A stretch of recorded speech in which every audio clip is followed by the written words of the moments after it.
Olá, pessoal. Bom dia a todos. Sejam bem-vindos à terceira sessão do treinamento de gestão de energia, organizado pela Secretaria de Relações Institucionais da Prefeitura de Porto Alegre, com apoio do Projeto Felicity da GIZ. Então, o pessoal está entrando aí, já temos mais de 70 pessoas online. Eu vou fazer a introdução e à medida que as pessoas forem entrando, logo depois o Alexandre dá início ao treinamento. É muito bacana ver o grande interesse de vocês, dos municípios, por esse tema de energia. A gente está recebendo vários e-mails com manifestações de vocês, com interesse no tema realmente, né? A gente está respondendo aos poucos e fiquem à vontade para mandar outros. É sempre muito bom compartilhar esse conhecimento. Antes de fato da gente começar, eu queria reforçar um aviso que eu dei na semana passada e que é nessa linha de compartilhamento de conhecimento. Então, como eu avisei e a gente reforçou por e-mail, na semana que vem vai ser a última sessão do treinamento, a quarta e última sessão, no dia 13 de maio, e a gente está preparando um momento realmente para compartilhar experiências nessa temática de gestão energética, em que vocês vão poder compartilhar experiências e vivências dentro desse ramo no município de vocês.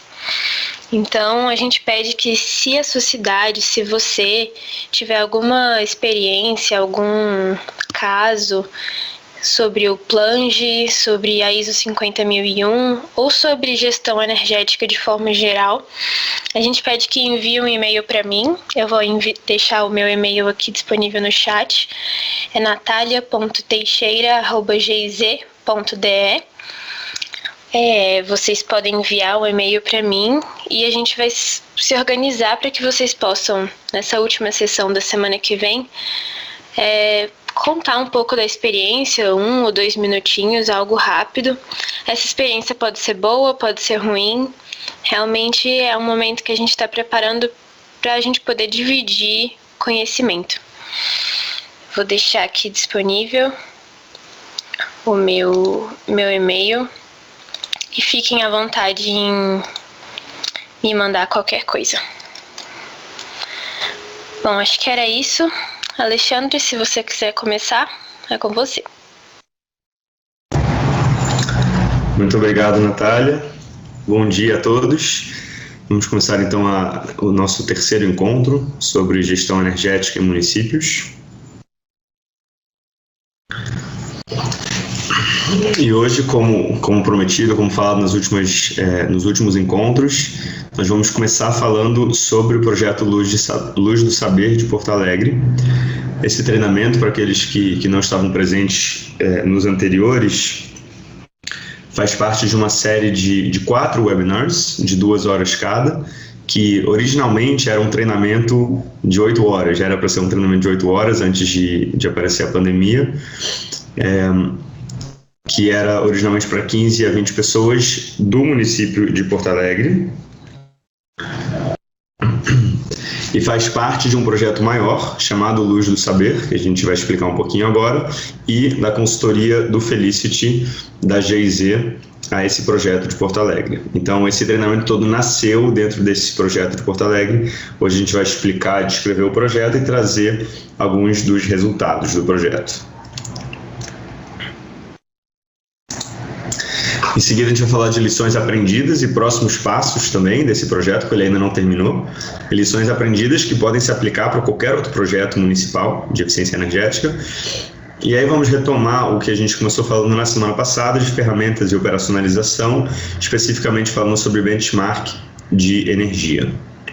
E um pouquinho sobre a realização de diagnósticos energéticos. Então, nas primeiras 2 semanas, só recapitulando, nós falamos de sistemas de gestão um pouco mais amplo, de uma forma mais ampla, falamos de políticas públicas, e aí começamos a entrar nas ferramentas em si. Hoje a gente vai para um projeto específico e aí continua falando sobre essas ferramentas. Na semana que vem, a gente vai trazer medidas de eficiência energética de uma forma mais abrangente, que podem ser aplicados em diversos tipos de prédios dentro de municípios. Trazer alguns exemplos reais de municípios que implementaram um sistema de gestão, tá? Que é o foco do nosso treinamento, mais do que os projetos em si. A gente vai trazer também alguns exemplos reais de projetos e, como a Natália falou, abrir o espaço para que alguns de vocês possam compartilhar experiências positivas, negativas, desafios que já tenham encontrado nas suas próprias cidades. Então, antes de mais nada, eu queria mostrar duas ferramentas aqui para vocês, que são plataformas que eu acho bastante úteis. A primeira, a Natália chegou a enviar por e-mail o link para vocês na semana passada, antes da segunda sessão. É uma plataforma criada pelo Conselho Brasileiro de Construção Sustentável, com financiamento do Instituto Clima e Sociedade, que fica no Rio de Janeiro. A Mitsid teve uma participação na elaboração técnica da ferramenta, e nós já mostramos para vocês, mas eu vou abrir aqui para navegar um pouquinho com vocês e mostrar como é que funciona essa ferramenta.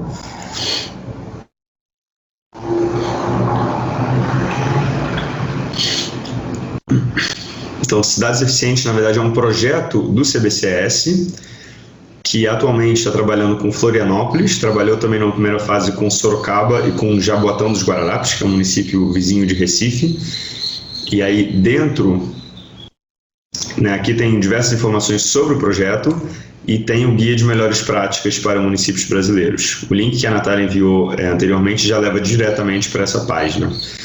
Então aqui tem uma descrição inicial do guia, e aqui diferentes abas para eficiência energética, eficiência na água, geração distribuída, principalmente energia solar, mas não apenas. Incentiva a mobilidade urbana sustentável. Isso aqui não é completo, não é muito robusto a parte de mobilidade, porque não era o foco principal, mas tem algumas informações interessantes. E a parte de implementação e financiamento. E depois aqui, na setinha, dá para ver ações propostas pelos 3 municípios. Tá? E aqui, diagnósticos de cidades brasileiras. Então, se a gente entra em cada um desses temas, tem uma série de abas aqui, né? A gente começa falando aqui, por exemplo, pode descer por aqui ou já clicar aqui onde você deseja ir. Então, benchmarking de edificações, algumas tabelas comparativas, né, de diferentes cidades do mundo. A plataforma brasileira de benchmarking, que a gente vai falar hoje aqui. Depois, referências externas. Então, é um guia bastante completo, e aqui a gente consegue já navegar diretamente para outros temas. A norma de desempenho, que se aplica para edificações. Enfim, então, a ideia agora não é passar por tudo. Eu só mostrando para vocês. Ele fala sobre etiquetagem de energia, código de obras, que é algo muito interessante para implementar questões de eficiência energética. Retrofits, edifícios net zero, que são prédios que tenham usinas de geração distribuída que gerem suficiente energia para zerar no balanço anual o consumo do edifício como um todo. Já existem edifícios no Brasil que seguem essa metodologia.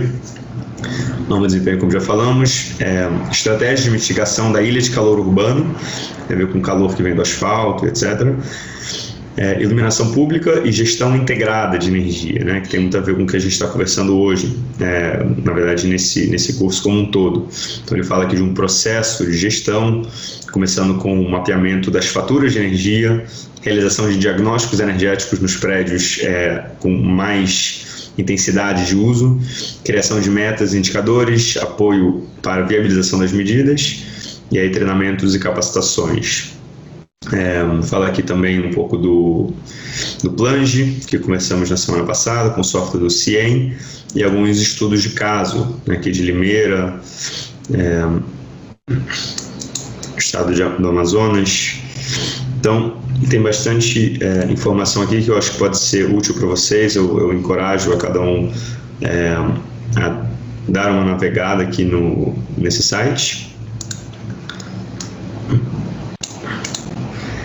A parte de financiamento eu acho que pode ser bastante interessante. Mobilidade, como eu falei, é um pouco mais resumido, mas tem aqui uma série de de indícios também, de dicas e principalmente de fontes externas para auxiliar o município que esteja pensando em melhorar a sustentabilidade da sua mobilidade urbana.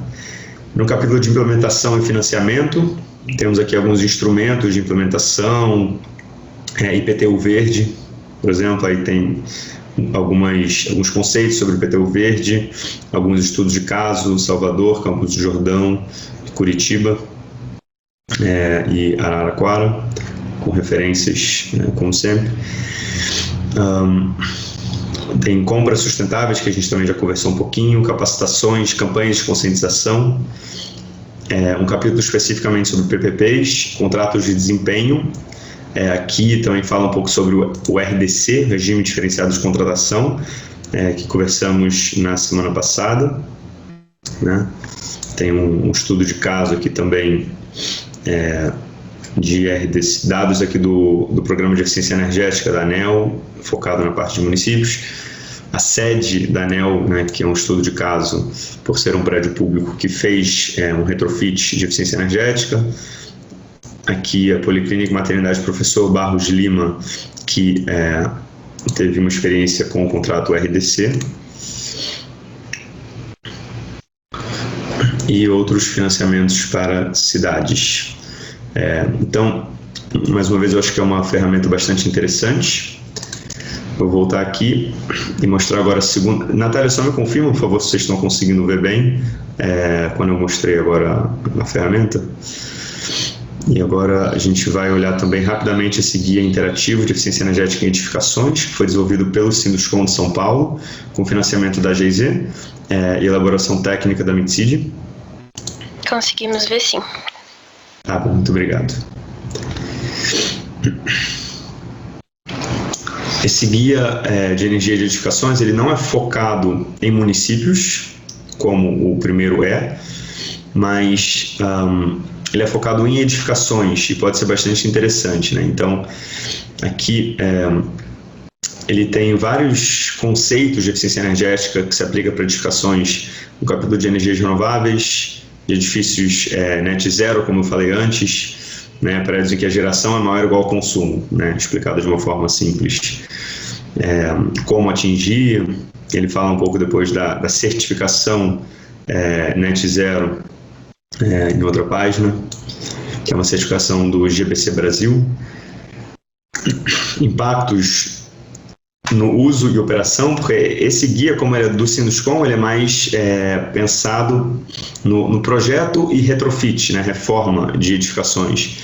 Mas isso tem um impacto no uso, operação e manutenção dos edifícios, né? Então, tem aqui uma série de informações já focada em quem é o leitor, né? Então, se eu sou uma empresa de construção, vou ter uma série aqui de questões que são mais interessantes para mim. Se eu sou usuário, eu tenho outras questões, ou empresa de manutenção, incorporadora. E aí cada um desses sistemas aqui tem informações aqui específicas, que vão desde informações físicas mais fundamentais até conceitos mais interessantes, gráficos que comparam o uso real dos edifícios com a forma que eles foram projetados.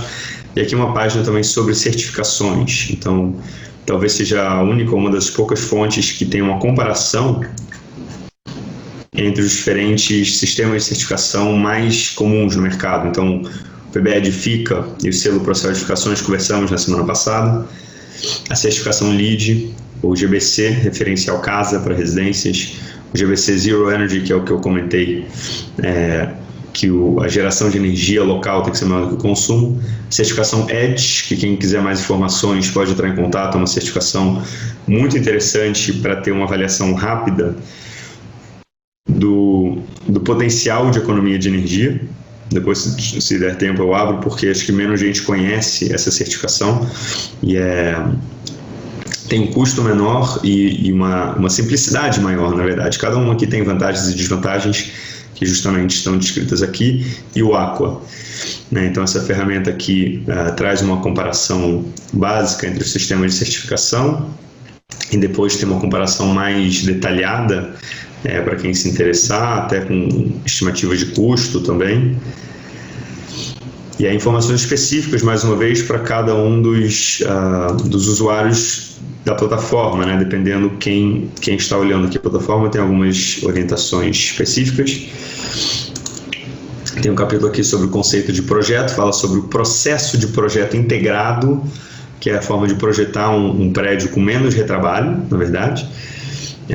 Simulação energética computacional, que é uma ferramenta muito útil quando se deseja planejar uma reforma grande de um edifício, para saber quais são as melhores estratégias em termos de custo-benefício, para que a gente não pense só no custo. Fala sobre o comissionamento e retrocomissionamento, que é um tema também muito importante para garantir o desempenho real e eficiente dos prédios. E mais uma vez sobre sistemas de gestão de energia, desde uma explicação básica do que é, até como fazer o monitoramento, como fazer em termos de edifícios já existentes, né?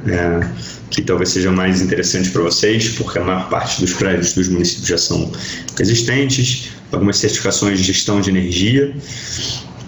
Esse gráfico é interessante, que mostra a implementação da ISO 50001, que já conversamos, no mundo, né? De 2011 para 2016 foram de 460 para 20 mil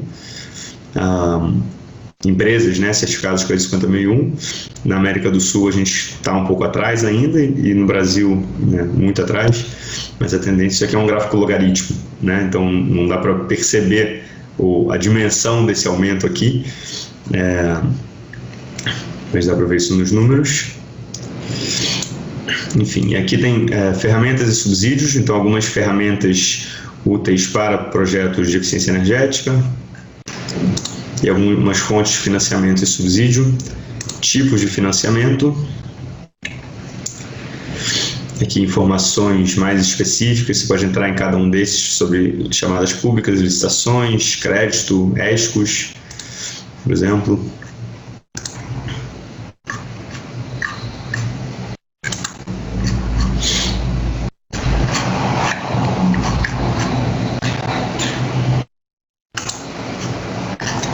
Tem diferentes fontes, né?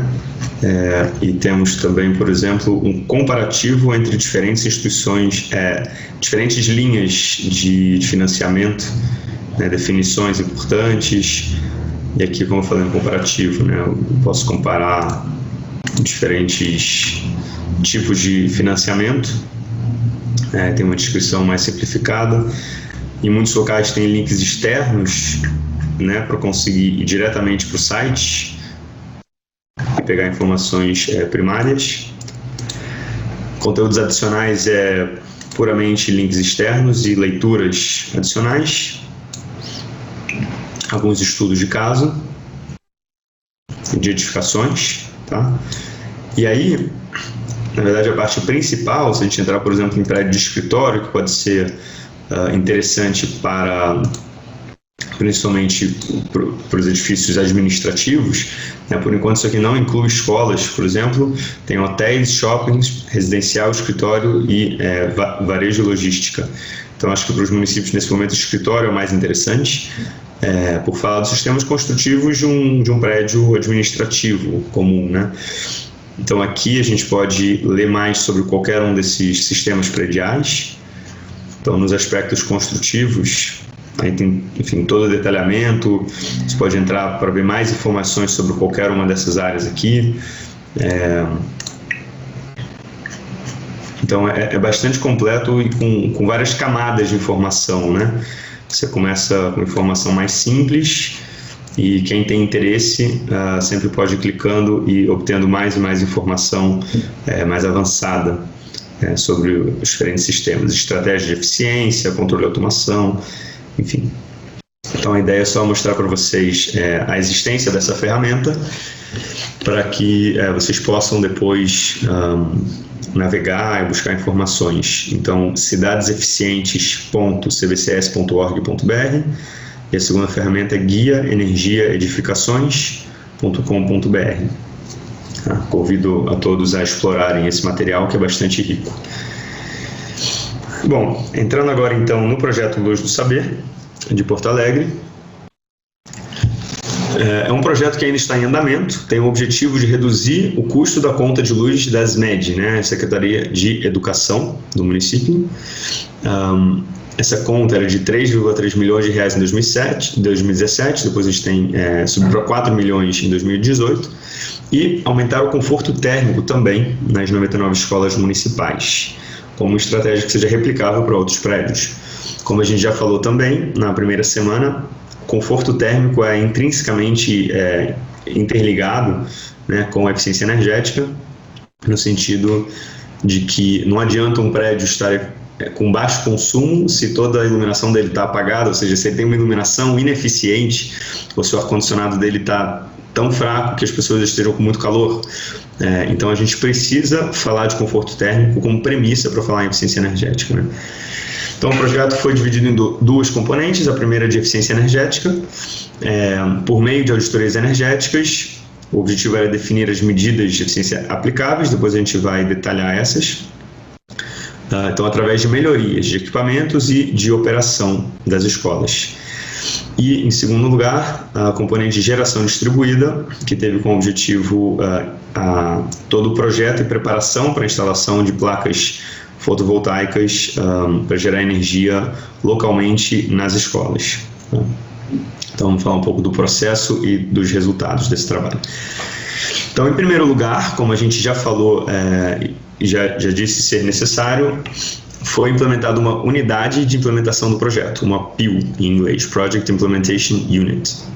Essa PIU é liderada pela Secretaria Municipal de Relações Institucionais, SMRI, representada pelo seu escritório de resiliência e também o chefe de gabinete e o secretário adjunto. Mais uma vez, então, aqui, como falamos, a importância de ter pessoas com cargos altos participando da unidade de implementação do projeto, para que realmente tenha a adesão política necessária. As SMED, através da área de gestão de obras, representados pelos profissionais responsáveis pela parte elétrica e civil, e também a área de relações institucionais da SMED, que teve um papel muito importante na articulação entre as diferentes secretarias nesse projeto. Aí, Secretaria de Planejamento e Gestão, Fazenda, a parte de licitações e contratos, né, é muito importante que faça parte da comissão.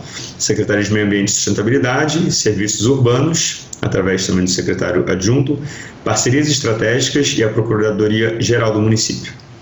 Foi criada também uma PIU ampliada para algumas reuniões específicas de resultados, de discussão, que incluíram também representantes da Secretaria de Saúde, porque há um interesse um interesse claro, explícito de depois replicar esse projeto da Secretaria de Educação para a Secretaria de Saúde, e também nessa PIU ampliada a Secretaria de Infraestrutura e Mobilidade.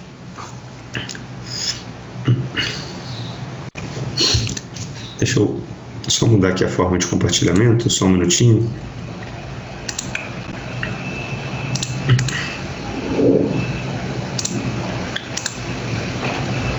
Agora eu posso compartilhar apenas a tela do PowerPoint. Ok.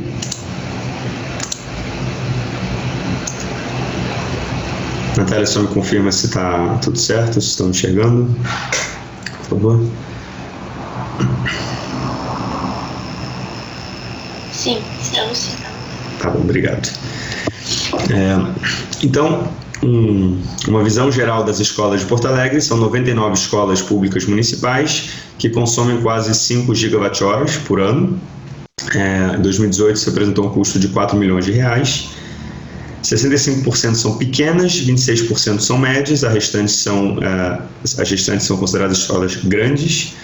Consumo médio de aproximadamente 48 mil kWh por ano por escola, ou seja, 40 mil reais por ano por escola.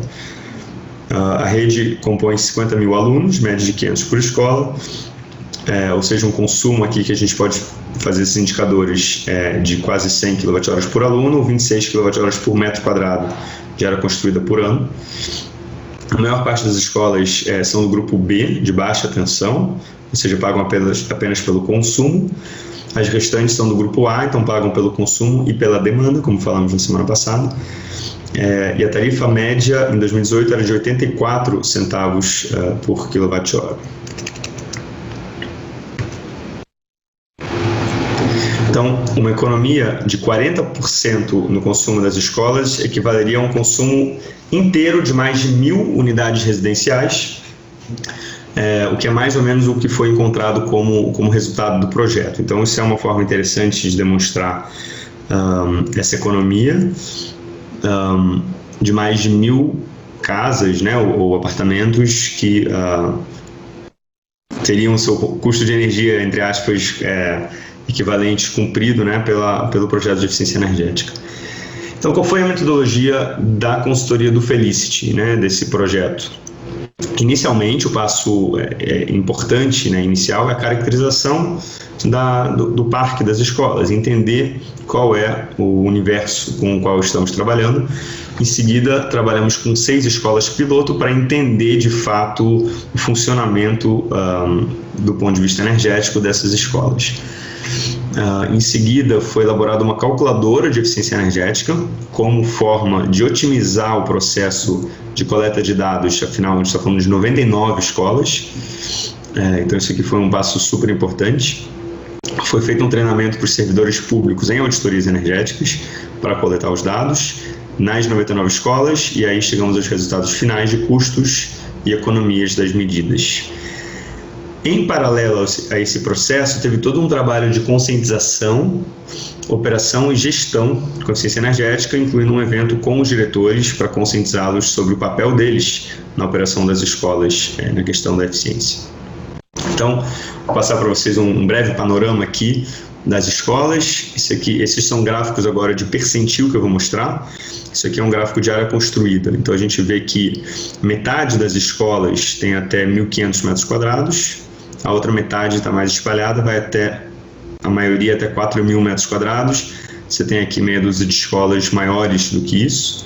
Essas aqui são as 6 escolas que visitamos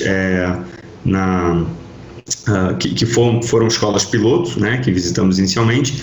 Pode ver que elas foram bastante representativas, né, dos diferentes tamanhos de escola que tem no município. Em termos de número de alunos, metade das escolas tem aqui entre bem pouquinhos e 200 alunos, e a outra metade distribuídos entre 400 e 1.400 alunos, uma escola que é maior do que isso, mais de 1.500 alunos. Então, isso é muito interessante, né, visualizar essas informações sobre as escolas e saber como que elas se distribuem. Em termos de consumo de energia, a gente vê uma distribuição mais gradativa, né, com a maioria das escolas consumindo até 75.000 kWh por ano, e 96% consumindo até 100 kWh por ano, né, que estamos aqui. Então, tem 4 escolas que consomem mais de 100 kWh por ano. 2 delas nós visitamos para entender, porque afinal de contas são grandes consumidores aí do município, dentre as escolas. E aí a gente fez um gráfico de consumo específico, que já é o quilowatt-hora por metro quadrado por ano. Então, isso mostra a intensidade de consumo. A gente percebe aqui uma curva muito mais restrita, né? Então, 90% das escolas estão entre 10 e 50 kWh por metro quadrado por ano. Esse é um índice muito interessante, que pode ser utilizado para meios de comparação, né? Em outros municípios, em escolas com tipologias parecidas, ou seja, é importante dizer, escolas que não tenham ar-condicionado nem aquecimento instalados na escola como um todo. Isso aqui é um índice interessante, que não existe ainda no Brasil um benchmark de escolas, existe já nos Estados Unidos, por exemplo, mas aqui ainda está muito incipiente esse tipo de dado, faltam essas informações. E tem alguns projetos do Procel e da própria GIZ também, que estão trabalhando um processo gradativo, né, de médio prazo, mas trabalhando para criar indicadores e formas de coleta desses indicadores para municípios, né, incluindo escolas.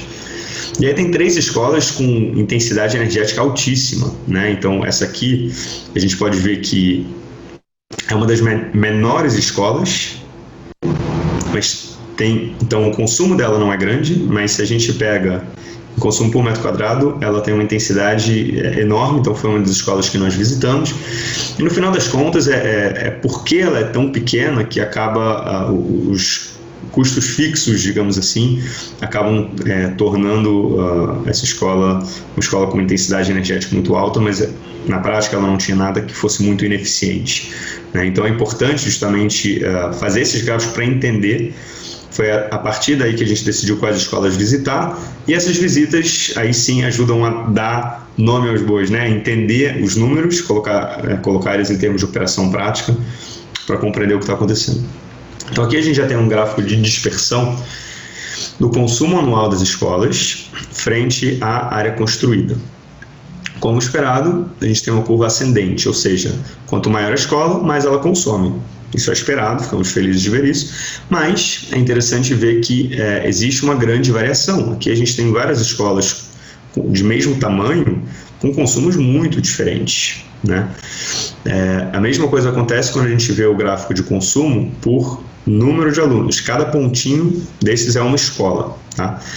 Então aqui eu tenho várias escolas com perto de 800 alunos, com consumos variando de 40 mil a 100 mil kWh por ano, né? mais do dobro. Aqui, novamente, eu tenho uma faixa aqui entre 1.100 e 1.200 alunos, que eu tenho consumos que vão de 50 mil a 140 mil kWh.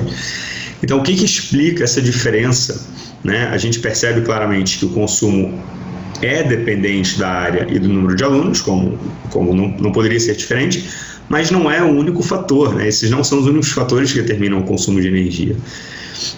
Então, esse projeto serviu também para investigar que outros fatores estão afetando o consumo de energia.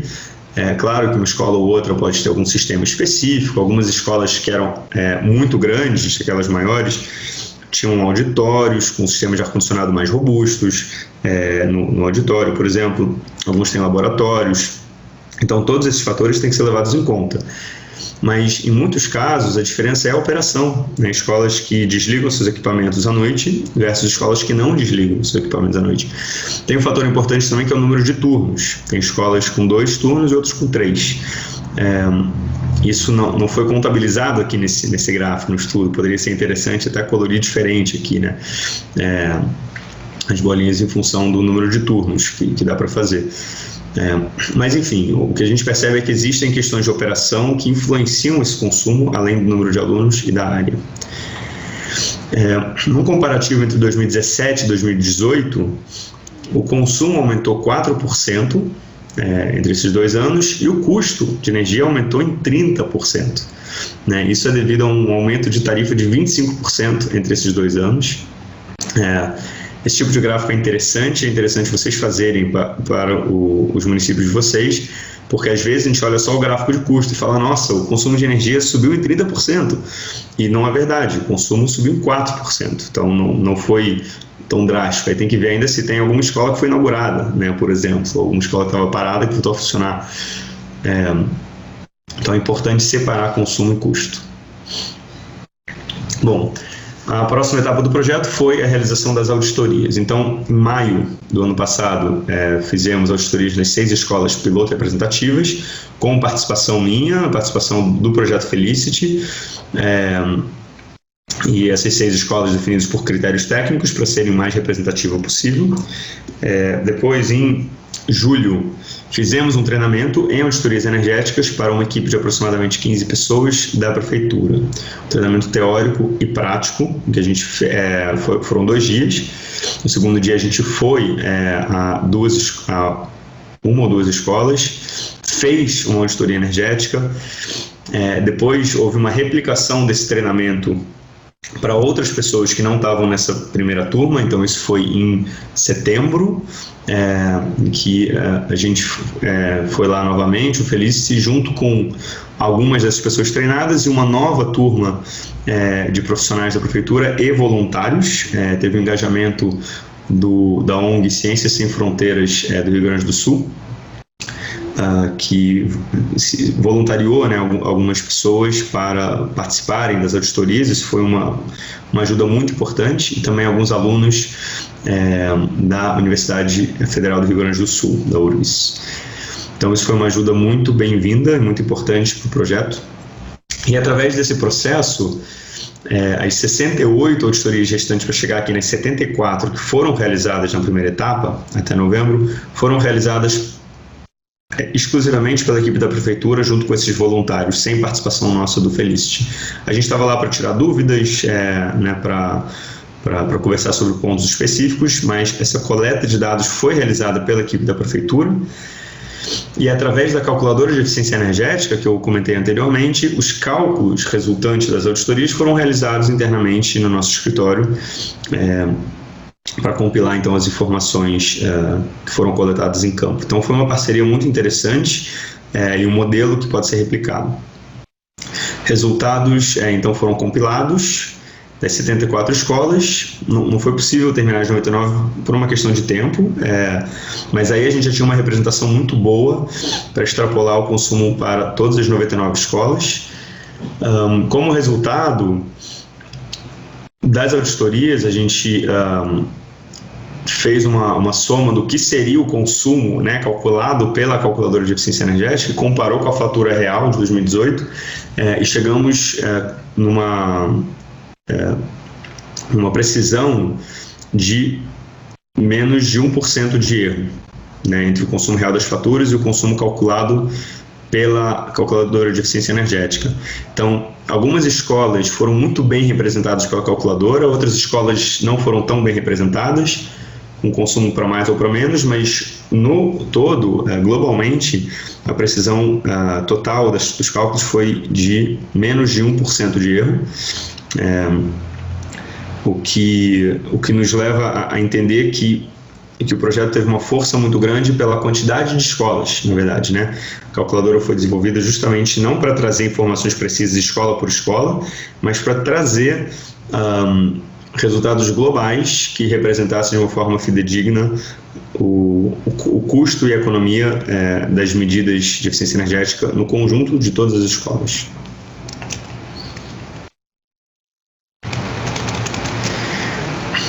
Então, agora entrando um pouquinho mais nos sistemas energéticos das escolas, os sistemas que mais consomem energia são a iluminação interna e externa, as cozinhas através dos refrigeradores, geladeiras e freezers, climatização, principalmente ventiladores, e aí depois tem outros consumos de energia, que são computadores, chuveiros elétricos, em algumas escolas, bombas de água. Então, na iluminação interna, a maior parte das escolas tem lâmpadas fluorescentes tubulares, que são as lâmpadas comuns, como dessa foto, uma média de 30 watts mais ou menos por lâmpada, e em média cada escola tem 331 lâmpadas, sendo 20 de LED, algumas escolas já têm LED. A gente vê que isso representa mais ou menos 5% de todas as lâmpadas, então um potencial muito grande de troca das fluorescentes por LED. Na iluminação externa, fluorescentes também lâmpadas halógenas ou descarga, de alta pressão, vapor de sódio, por exemplo. Em média, 21 lâmpadas para iluminação externa por escola, com potência média de 150 watts por lâmpada, evidentemente com uma variação das escolas pequenas para as grandes, isso aqui é um valor médio. Então, tem também lâmpadas dentro dos ginásios cobertos, o que foi uma fonte também para uma das medidas de eficiência energética que vamos falar depois. Nas cozinhas, a maior parte do consumo é de gás, mas a eletricidade está presente nas geladeiras industriais, nos freezers e nos refrigeradores. Equipamentos de muitos fabricantes, muitas idades, muitos equipamentos bem antigos e com baixa eficiência. A média total, cada escola tinha uma média de 2.000 litros de capacidade de refrigeração, somando todos os equipamentos. E o município contabiliza aproximadamente 93 refrigeradores, 154 geladeiras e 95 freezers em todas as escolas. Cada escola possui, em média, 47 ventiladores de teto e de parede, ar-condicionado apenas em alguns ambientes específicos, como salas de TI, auditórios, a gente viu em uma escola, pode ter mais alguma, e sala de professores, por exemplo. Então, na média, tinham 3 equipamentos de ar-condicionado por escola, muito baixo, a maior parte são equipamentos muito antigos, de modelo janela, A rede elétrica da maior parte das escolas não suporta um aumento de carga instalada. Isso não foi incluído nas medidas de eficiência, porque apenas 3 equipamentos por escola não ia trazer um impacto, né? O perfil de uso é muito baixo, então o consumo desse aparelho de ar-condicionado acaba sendo muito baixo. Claro que se fosse haver um aumento da quantidade de equipamentos de ar-condicionado, aí seria interessante falar na eficiência desses equipamentos de uma forma mais direta. A maior parte do consumo das escolas está na iluminação, como pode ser visto aqui, seguido pelos equipamentos de cozinha, os ventiladores, depois chuveiros, computadores e bombas de água com consumos desprezíveis. Cada escola tem em média 17 computadores. Achávamos que isso podia representar um consumo alto, mas os estudos revelaram que, na verdade, não consomem muita energia. Para o município como um todo, a iluminação tem um consumo aproximado de 3 milhões de reais, né, 73% do consumo das escolas. Então, está muito claro que a maior parte das ações tem que focar aqui na iluminação, né? Geladeiras e freezers vem em segundo lugar, com 500 mil reais por ano de consumo no município. Os ventiladores, 430 mil reais, com um pouquinho de ar-condicionado. E o restante, tudo junto, 140 mil reais, somando os 4 milhões de reais de energia elétrica por ano dessas escolas. Então, as medidas de eficiência energética implementadas foram, estudadas, né, que pretendem ser implementadas. Retrofit de iluminação, troca de todas as lâmpadas de baixa eficiência para LED, interna e externa. Controles da iluminação, então, fotocélulas para iluminação externa. Acabou que essa medida, percebemos que ela não é aplicável na maior parte das escolas, porque muitas escolas já fazem um desligamento de noite, um acendimento de manhã, ou já tem fotocélula instalada. Sensores de presença para banheiros, essa é uma medida aplicável em quase todas as escolas, quase nenhuma tem. Muitos banheiros ficam acesos, principalmente os banheiros dos alunos. Divisão de circuitos das fachadas, eu vou falar um pouquinho mais sobre essa medida daqui a pouco. É uma forma de usar mais iluminação natural.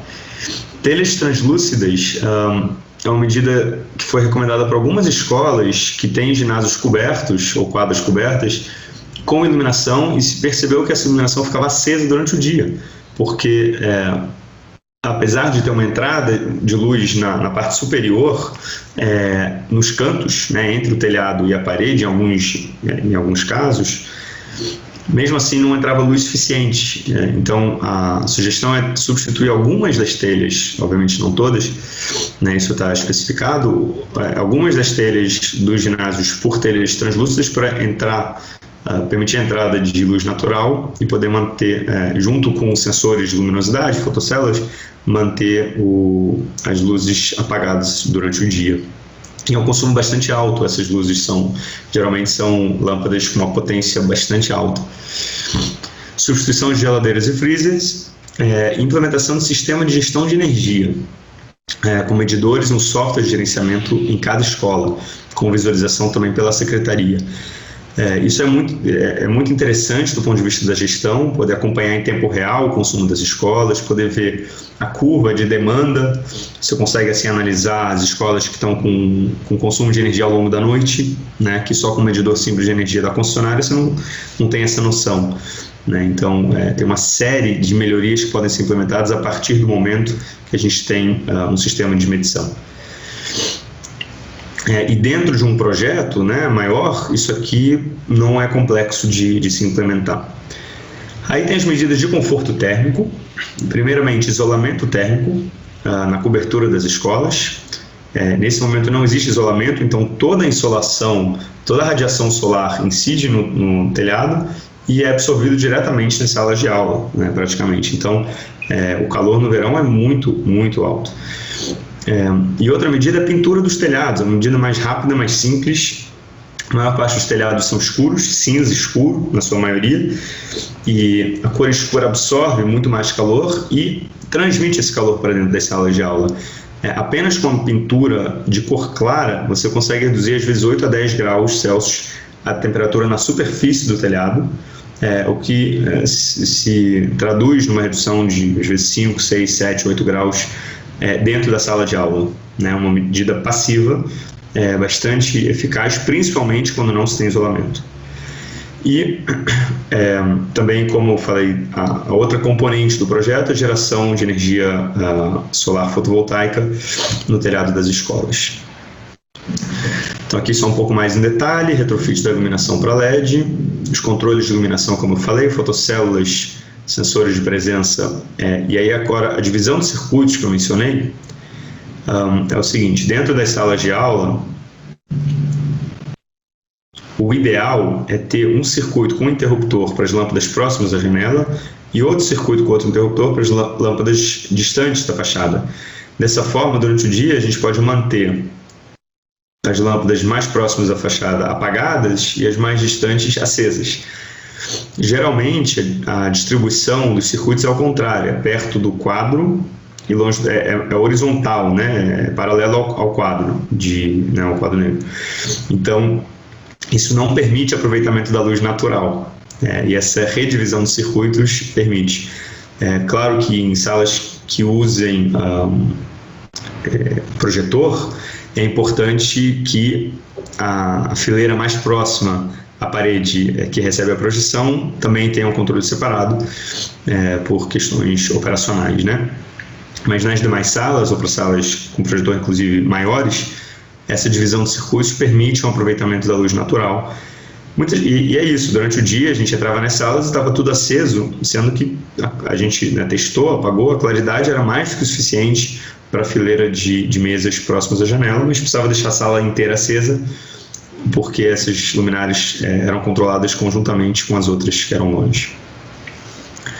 Troca de geladeiras e freezers, aqui só um exemplo, né, de um dos freezers encontrados, que tinha etiqueta nível E ou nível E, dependendo do estado onde você mora, ou seja, com um índice de eficiência muito baixa, né? Foi encontrado também nível C, nível D, também nos ventiladores e nas geladeiras também. Então isso aqui é um índice claro de que vale a pena trocar, né, esse equipamento. É importante mencionar que isso tudo foi feito com critério. Então, algumas escolas já foram encontradas com equipamentos nível A ou equipamentos novos nível B. Esses equipamentos não vale a pena trocar agora, porque o ganho de eficiência do nível B para o nível A não é tão grande assim. E se você acabou de comprar uma geladeira nova e tem poucos anos, não vale o investimento de descartar essa geladeira e botar uma nova por um ganho pequeno. Agora, geladeiras B já mais antigas já perderam muita eficiência, já vale a pena trocar. Geladeiras já nível C, D e E, aí vale a pena trocar. Dificilmente você vai ter uma geladeira nova nível D ou E colocada, mas é possível. E aí o ganho de eficiência já compensa, né? Aqui, como eu falei, a pintura dos telhados de branco, né, para aumentar o índice de refletância e reduzir o índice de absortância do calor pelo telhado. Parece difícil de acreditar para quem ainda não tem experiência com isso, mas somente a cor já tem um impacto muito grande, tá? Mesmo sem colocar materiais isolantes. Mas aí sim, a próxima medida é de isolamento térmico na cobertura, para proteger de fato as salas de aula desse calor, né? Essa foto aqui, eles veem que não tem isolamento térmico, e a cobertura é bastante escura, o calor já passa diretamente para as salas. E o software de gerenciamento de energia, um analisador de energia por escola. Nas escolas de baixa tensão tem que instalar também um medidor. Nas escolas de alta tensão, esse analisador, na verdade, ele pode ser acoplado diretamente no medidor da concessionária. E aí um software que vem junto para visualizar e monitorar o consumo nas escolas, com acesso central pela SMED. Então aqui temos o resumo das medidas. Essas três aqui que estão destacadas são as medidas de maior economia, né? Então, troca da iluminação, a gente tem aqui um investimento compilado, interno e externo, de 1,3 milhões de reais, com uma economia aqui junta, somada de quase R$1 milhão. O payback da iluminação interna, 1,6 anos, da externa, que tem geralmente potências mais altas, menos de 1 ano, né, de payback. Geladeiras e freezers aplicáveis a 88 escolas, porque as demais escolas já tinham equipamentos mais eficientes ou mais novos. Então, investimento de R$870 mil, uma economia de R$220 mil por ano, payback de 4 anos, esse aqui é o payback mais longo, mesmo assim é um payback que não é muito longo, principalmente quando colocado dentro de um conjunto, né? E você vai reduzir aí R$200 mil por ano nesse consumo. Todas as medidas aqui com VPL bastante positivo, né, o valor presente líquido, e também interessante demonstrar a redução de emissões de CO2, né? E aqui embaixo temos as medidas de conforto térmico. Então, o investimento aqui somado de R$2,5 milhões são medidas caras, que não trazem uma redução de consumo de energia, mas trazem uma melhoria de conforto que é, mais uma vez, essencial quando a gente está falando de eficiência energética. E principalmente se a gente pensa que no futuro, pode ser que essas escolas recebam um sistema de ar-condicionado, né? Pode ser que tenha algum programa de aumento da capacidade instalada das escolas e que elas coloquem ar-condicionado. Com o aquecimento global, de fato, o aquecimento das zonas urbanas, principalmente, é uma tendência que de pouco em pouco as escolas vão fazendo isso ao longo, enfim, nem que seja dos próximos 10, 15 anos. E à medida que elas recebam um aparelho de ar-condicionado, essa medida que hoje não traz economia financeira, vai trazer, né? Porque esses aparelhos de ar-condicionado vão consumir menos energia no futuro. Mas já de imediato, essa melhoria de conforto significa uma melhoria na qualidade de ensino, inclusive, né? E qualidade de vida também para os professores e para os alunos. E finalmente a medida de gerenciamento de energia, instalação de medidores, R$610 mil, nós estamos falando aí de R$6 mil por escola. A gente não calculou aqui uma economia, existe uma economia, a gestão traz redução de consumo por si só, como eu falei antes, você começa a ver ineficiências e pode tratá-las operacionalmente, mas de forma conservadora não foi calculada aqui essa economia. Então, ao todo, estamos falando de um investimento de quase R$6 milhões para as 99 escolas, com uma economia de 1,7 gigawatt-horas por ano, ou R$1,3 milhões, payback de 4,3 anos, VPL super positivo, R$4 milhões, e uma redução de 127 toneladas de CO2 por ano. Pegando apenas as medidas 1 a 7, né, as medidas de eficiência energética, o payback, na verdade, é de menos de 2 anos. Tá? Mesmo com essa medida aqui das geladeiras com 4 anos de payback, ela é compensada pelas outras, menos de 2 anos de payback. Agora, se incluir as medidas de conforto e de gestão, os medidores, o payback aumenta para 4,3 anos, o que é considerado ainda um payback aceitável. Né, a gente está falando aí de não é uma empresa privada, mesmo assim poderia ser aceitável, mas numa gestão pública, essas são medidas com resultados muito, muito perenes, né, e duradouras. Então, dá para perceber que a gente pode incluir essas medidas de conforto dentro do pacote e ainda ter um projeto viável. Ainda mais um projeto que esteja buscando recursos internacionais, né, com banco de financiamento internacional, que é o caso desse projeto, que busca recursos do Banco Europeu de Investimento, via o Banco Regional de Desenvolvimento Extremo Sul, BRDE, aqui no Brasil. Esse payback não é considerado muito alto para eles, principalmente quando se fala de projetos de eficiência energética que já são vistos como projetos mais interessantes internacionalmente. Então, fazendo uma projeção e comparando com a linha de base, né, em 2018 o consumo era de 4,8 gigawatt-hora por ano, aqui temos o consumo esperado após a implementação das medidas, né, uma redução de mais de R$1 milhão, reduzindo o consumo de 4 para 2,7 milhões de reais por ano. Isso dá uma economia de 36% esperado apenas com as soluções de eficiência energética, sem considerar o componente fotovoltaico. E aqui, só um slide, o nosso objetivo hoje não é falar do fotovoltaico, mas um slide juntando, né, o projeto como um todo, eficiência energética mais energia solar, geram uma economia de R$3,5 milhões por ano esperada, ou seja, reduz o custo para basicamente R$500 mil. É uma redução, aqui tem uma diferença de consumo e custo por conta da tarifa que alterou, mas uma redução de 98% do consumo e como a tarifa mudou, uma redução de 86% do custo.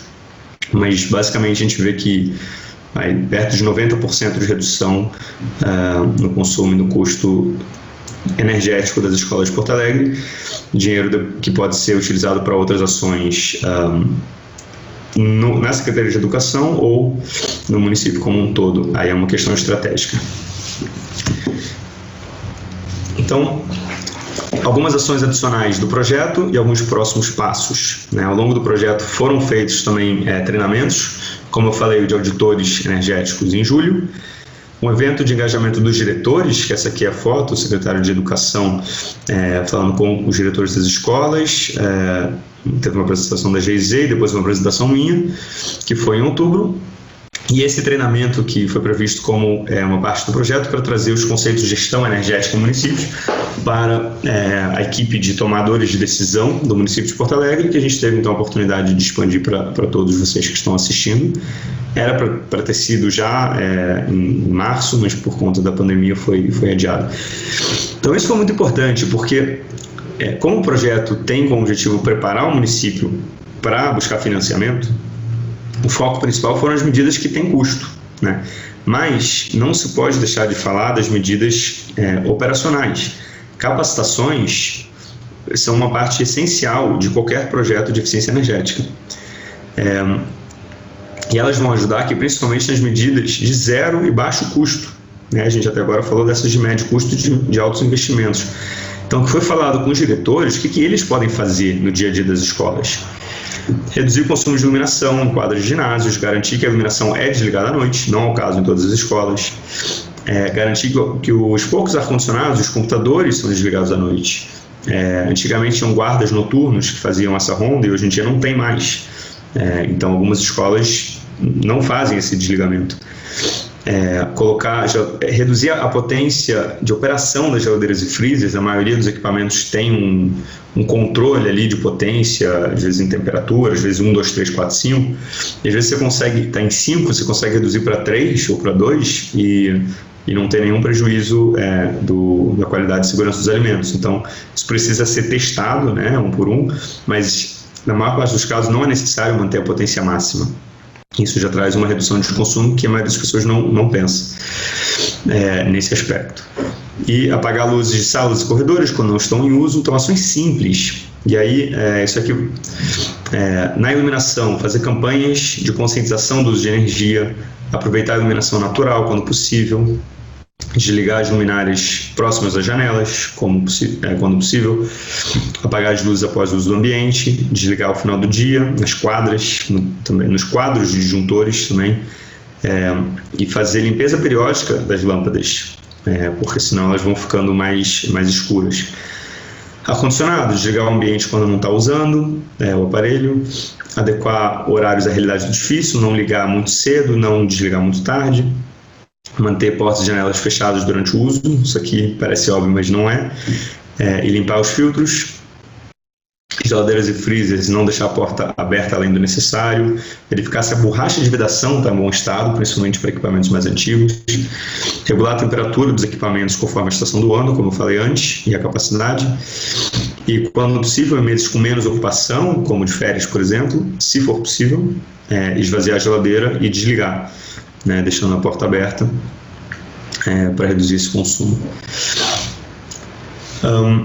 E aí o último ponto que está sendo sugerido, né, para o município é uma política de monitoramento e avaliação do projeto, como já falamos na semana passada, é muito importante para monitorar o sucesso do projeto e ajudar nessa replicação, né? Então 4 indicadores foram propostos, 2 indicadores de impacto, que é a redução de consumo específico, consumo por escola e o consumo por aluno.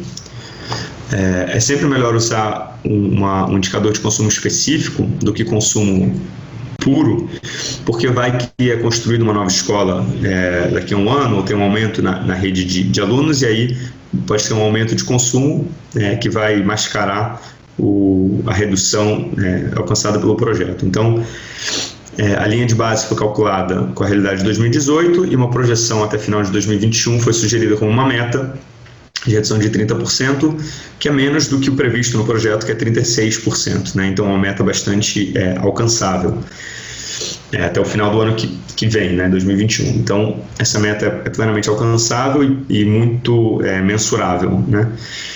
Outro indicador, aí já indicadores de resultado mais imediato, número de escolas no qual mais de 75% do total de lâmpadas são de LED. Nesse momento não tem nenhuma escola, a meta é chegar em 95 escolas. Essas metas ainda não foram aprovadas pela prefeitura, tá? Mas foram sugeridas. E número de escolas em que toda a refrigeração, geladeiras e freezers, possui etiqueta nível A. Atualmente não tem nenhuma, a meta é chegar em 60, porque 60 escolas e não todas. Como falei antes, tem escolas com geladeiras novas, nível B, por exemplo, então não precisa trocar essas geladeiras. Não tem a pretensão, então, de colocar nível A em todas até o final do ano que vem, mas pelo menos mais ou menos 60% sim. Então, cada município vai definir seus próprios indicadores, mas é importante definir esses indicadores antes de implementar o projeto e saber claramente quais são as metas, para que a gente possa ter aquela satisfação no final do projeto, comprovar o seu sucesso e replicar com mais facilidade. Então, agora vamos falar sobre algumas lições aprendidas do projeto.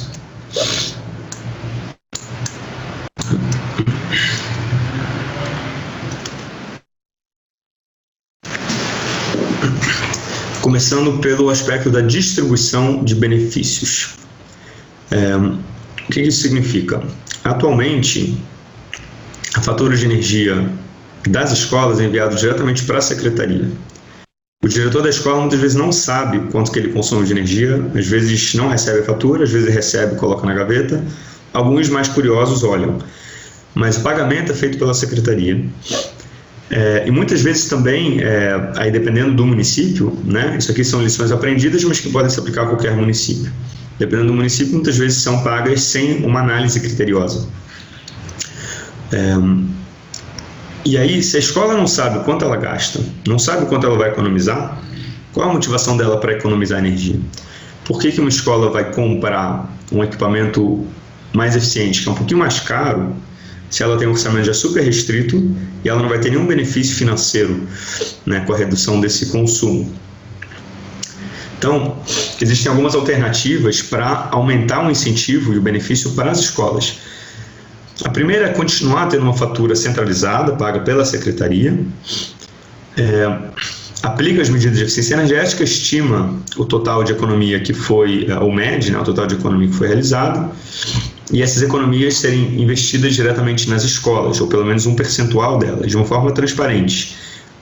Então, os diretores já sabem que as ações que eles forem fazer já estão sendo contabilizadas através de indicadores e vão ser revertidos para as escolas.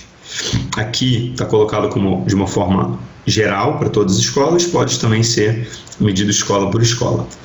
E aí a gente já vai mais parecido com a alternativa 2, que é alterar a forma de pagamento para que cada escola pague sua própria fatura. Para isso, evidentemente, ela precisa receber um orçamento específico para isso, né, da secretaria, adicional. Qual orçamento que cada escola vai receber? Através de benchmarking, é possível definir como se fosse um orçamento energético para a escola, quanto que ela deveria consumir pelo tamanho, pelo número de alunos e pelas especificidades dela. E aí a escola receberia esse orçamento fixo para pagar a sua conta de luz.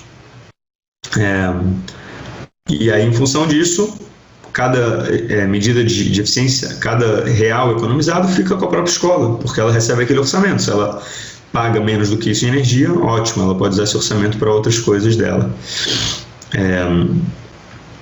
E também, se ela aumenta o consumo de energia além do orçamento, obviamente teria que ser averiguado se tem algum motivo para isso, mas se de fato for uma questão de ineficiência, cabe à escola conseguir pagar isso com outros recursos dela, ou seja, um incentivo muito claro para que ela reduza o seu próprio consumo. A alternativa 1, acho que é mais fácil de aplicar num curto prazo, mas é importante, em toda forma, pensar como que essa economia da escola pode ser revertida para a própria escola. A gente precisa colocar os incentivos no lugar certo.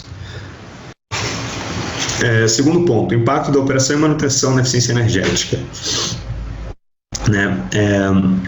Muitos prédios públicos têm dificuldade com operação e manutenção, muitas vezes quantidade insuficiente de pessoas, o que gera uma demora na solução de problemas. Tem municípios que têm, às vezes, uma ou duas pessoas para fazer a manutenção de todas as escolas ou de todos os prédios de uma determinada tipologia, e isso é muito difícil, né? Como é que a gente consegue fazer, de fato, uma operação de manutenção ágil e eficaz com essa insuficiência de profissionais, né? Então, algumas alternativas são transferir a operação de manutenção em si para o responsável do edifício, mas isso traz uma carga que não está na sua área de conhecimento, né? Um diretor de escola que tem que fazer uma cotação para trocar uma lâmpada ou consertar um piso, tira o foco dele, né, das atribuições principais de diretor de escola, e também gera um risco de operação e manutenção de má qualidade. Então, é uma solução que tampa um buraco, mas abre outro, né? Então, surge aí uma oportunidade de alterar significativamente o conceito de OIM nos prédios públicos. E uma alternativa é a contratação de empresas privadas, ou seja, a terceirização dessa operação e manutenção, mas de uma forma que gere uma competição saudável entre essas empresas. Então, por exemplo, se a gente tem, voltando para Porto Alegre, 99 escolas, e se contratam 3 empresas de operação e manutenção, com contrato guarda-chuva, né, para cuidar de toda a manutenção das escolas, cada uma é responsável por 33 escolas, e se implementam indicadores de desempenho, depois isso pode ser transformado em benefícios ou malefícios para as empresas que tiverem melhor ou pior desempenho. A empresa que tiver melhor desempenho pode ter, ao contrário, a empresa que tiver pior desempenho pode ter uma multa no seu pagamento, o que é mais fácil de implementar na legislação de contratação pública. E também as empresas que tiverem melhor desempenho podem ter uma pontuação melhor, que daqui a alguns anos facilite com que ela tenha uma contratação de um lote maior. Isso gera uma competição saudável, em que cada uma das empresas vai querer dar o melhor de si e fornecer a melhor manutenção, mais rápida e mais sustentável para as escolas. Então, isso é um exemplo, né, de pensar um pouco fora da caixa.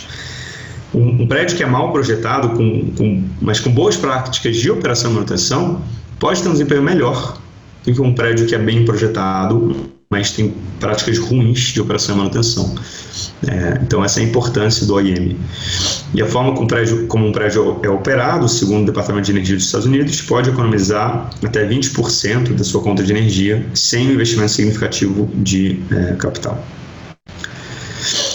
Então, a operação e manutenção pode ajudar a identificar também medidas de eficiência energética, implementar medidas de baixo e zero custo, garantir bom desempenho dos sistemas e garantir uma continuidade das economias após a sua implementação.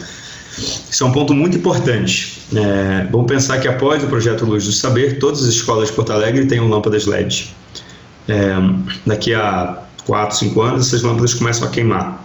Ou geladeiras, né? Agora vão ter geladeiras eficientes, daqui a 15 anos as geladeiras vão começar a quebrar, ou chegar perto do final da sua vida útil.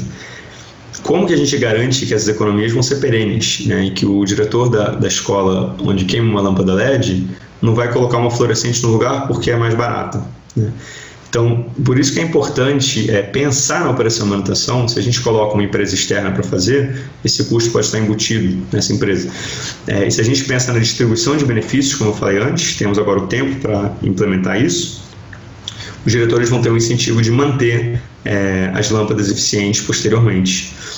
Isso é muito importante pensar, senão o investimento todo realizado agora pode ser perdido com uma regressão de eficiência daqui a alguns anos. Esse pensamento futuro é muito importante.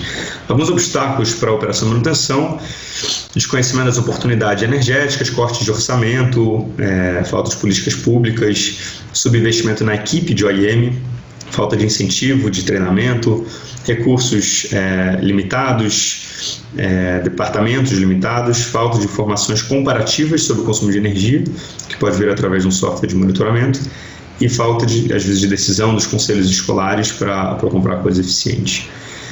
Esse aqui é um gráfico dos Estados Unidos que mostra a média de consumo de escolas em 3 distritos, então médias bastante diferentes, e o consumo máximo das escolas em cada um desses distritos. A gente percebe em todos os casos que tem escolas que consomem, às vezes, o dobro, até o triplo do consumo médio das escolas daquele distrito. Então, isso aqui mostra a importância da operação e manutenção, que é responsável por uma grande variação de consumo. Então, isso aqui só mostrando que quanto melhor a operação e manutenção, maior a vida útil dos equipamentos.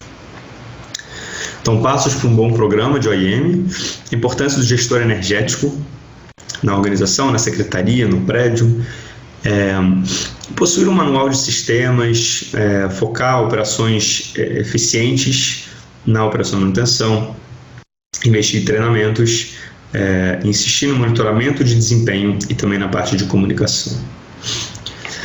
Então, o próximo item é medição de energia e software de gestão de energia. Já falamos um pouquinho. Tem como objetivos visualizar o consumo de energia em tempo real na internet, realizar análise de curva de carga e de consumo noturno. Amanhã a gente vai ver alguns exemplos disso. Amanhã não, desculpa, na semana que vem. Aí requer a instalação de um medidor de energia ou um acoplador óptico que obtém os dados do próprio medidor da concessionária, no caso de alta tensão. Cada prédio pode receber um login e senha para acesso individual dos seus próprios dados, para o gestor poder ter esse monitoramento. E, em paralelo, a prefeitura, através das MEDs, nesse caso, deve receber um login e senha mestre para acesso centralizado aos dados de todos os prédios, permitindo comparações, monitoramento, indicadores. Então, isso aqui é uma medida muito, muito bacana de ser implementada.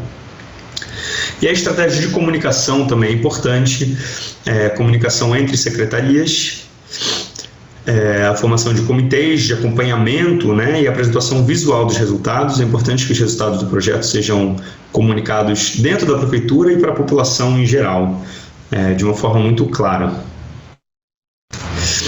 E aí temos, é claro, principalmente falando de escolas, um componente educacional bastante forte. Então, primeiramente, os próximos passos do projeto.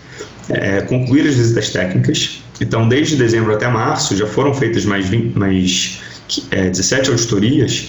Então, temos já 91 auditorias realizadas. Faltam 8, foi congelado por causa da pandemia, mas devem ser retomadas. Em seguida, a apresentação ao Banco Europeu de Investimento para a obtenção do financiamento. Em paralelo, que já está em andamento, um termo de referência para contratar uma empresa para prestar o serviço de eficiência energética. A contratação dessa empresa, ao máximo possível, com critérios que garantam a qualidade técnica e não apenas o menor preço. Então, é muito importante pensar se vai ser um pregão eletrônico, então quais são os requisitos técnicos que vão ser inseridos, ou, se é possível, pensar num RDC, um contrato, regime diferenciado de contratação, que já vai incluir o desempenho energético. Se é possível colocar cláusulas de multas, caso um desempenho mínimo não seja atingido. E também, outra possibilidade é uma concorrência por tipo técnica e preço, que, enfim, já tem exemplos de outros municípios que fizeram esse tipo de contratação, que é um jeito de garantir de uma forma mais sólida, robusta e objetiva a qualidade técnica da empresa que vai ser contratada. De novo, a gente não quer uma empresa que vai instalar tudo do mais barato, e vai ter um menor preço por causa disso, porque ela pode colocar uma lâmpada que daqui a um ano vai queimar, enquanto uma lâmpada um pouco melhor, com uma qualidade um pouco melhor, vai durar mais tempo e ter mais eficiência. Bom, e aí o último passo é consolidar esses indicadores de desempenho para poder então verificar os resultados. Bom, e aí falando sobre um projeto em escolas, tem um potencial de ampliar o seu alcance por meio da educação aos alunos da rede pública e suas famílias, pelo desenvolvimento de um programa para ensinar os conceitos de eficiência energética e energia solar aos alunos, aos professores também, aproveitando assim o potencial pedagógico. Esse conhecimento é multidisciplinar, pode ser relacionado a praticamente qualquer aula que trate o tema do meio ambiente, pode ser também aulas que unem várias matérias de uma vez só, Os ensinamentos devem ser organizados num projeto pedagógico bem desenvolvido, bem planejado, né? Lúdico e prático pela própria prefeitura ou com auxílio de alguma empresa especializada. E o projeto tem o potencial também de alcançar as famílias dos alunos.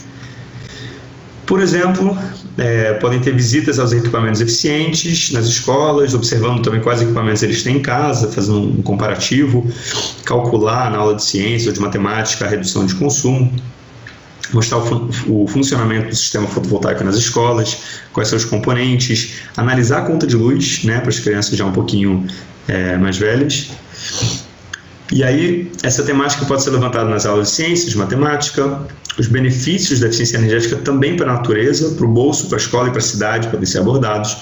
A escola, reduzindo desperdícios na prática, dá um exemplo, consegue demonstrar essa importância na prática para os alunos, envolvendo também os alunos nas pequenas ações de eficiência energética no dia a dia.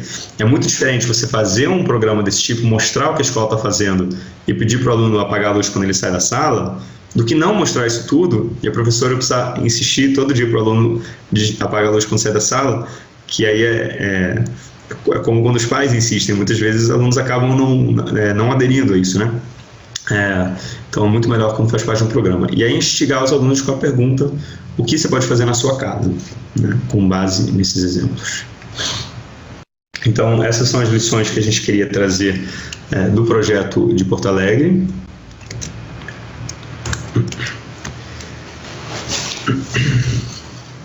E agora a gente vai retomar o tema de benchmarking de energia da semana passada, que a gente não conseguiu fazer. E na semana que vem vai falar um pouco sobre diagnóstico de energia, medidas práticas de eficiência energética, rotinas de treinamentos, além dos exemplos reais que já falamos, que vamos fazer também na semana que vem. Então, eu queria reforçar o pedido para que quem tiver alguma pergunta envie no chat, para que a Natália no final possa fazer a moderação e a gente responder a maior quantidade possível de perguntas. Quem quiser fazer uma pergunta via áudio, eu acho que é muito positivo até para ter outras vozes, né, tornar o treinamento mais dinâmico. Podem também escrever para a Natália, gostaria de perguntar por áudio, e ela abre o microfone para vocês no momento certo. E mais uma vez, reforçar o pedido, agora que a gente tem um pouco mais de 110, 115 pessoas presentes. Quem tiver alguma experiência com gestão de energia no seu município, principalmente com o PLANGE da gestão energética municipal ou com a ISO 50001, mas também com outros projetos que vocês considerem relevantes, compartilharem, escrevam, por favor, para a Natália, que sejam projetos que funcionaram, projetos que tiveram desafios, que a gente vai abrir alguns minutos na próxima semana para que esses projetos possam ser apresentados muito rapidamente, de 2 a 5 minutos, mas só para a gente poder trazer alguns exemplos práticos para vocês poderem participar também, e a gente ter essa riqueza dessa troca de informação. Então eu queria encorajar a quem quiser enviar esse e-mail para a Natália. Pode ser uma forma também positiva de exposição, né, para o seu município, e eu acho que vai trazer muito interesse para todos os participantes. Ok? Então vamos seguir agora com o benchmarking de energia. Hoje eu não preparei nenhum daqueles quizzes para a gente daqueles questionários, né, no VoxVote, para a gente conseguir dar conta de todo o conteúdo. Também é interessante depois se puderem dar o feedback no chat, se acharam interessante aqueles questionários nas últimas semanas, se sentiram falta hoje ou não, para a gente avaliar se a gente coloca na semana que vem novamente. Eu sei que muita gente conseguiu acessar, alguns tiveram dificuldades. É interessante a gente ter sempre esse feedback de vocês para conseguir adequar as ferramentas ao melhor uso possível para vocês. Bom, vamos falar agora de benchmarking. O que é benchmarking? Benchmarking, muitas vezes, essa palavra é usada no Brasil como sendo o melhor, né? Eu vou fazer um benchmark, eu vou chegar no melhor que existe. E, na verdade, o uso original da palavra não é esse. O benchmark é um referencial de mercado, é uma média, é saber o que é feito hoje no mercado para poder estabelecer uma base de comparação através de uma meta, né, definida através desse benchmark. Então, geralmente para prédios se adota a métrica de kWh por metro quadrado por ano. Para escolas, kWh por aluno por ano também é interessante. E aí ele permite visualizar o consumo real de prédios no cenário geral do mercado, comparar o desempenho do seu prédio com outros prédios de tipologia e usos semelhantes, identificar metas próprias a partir de então.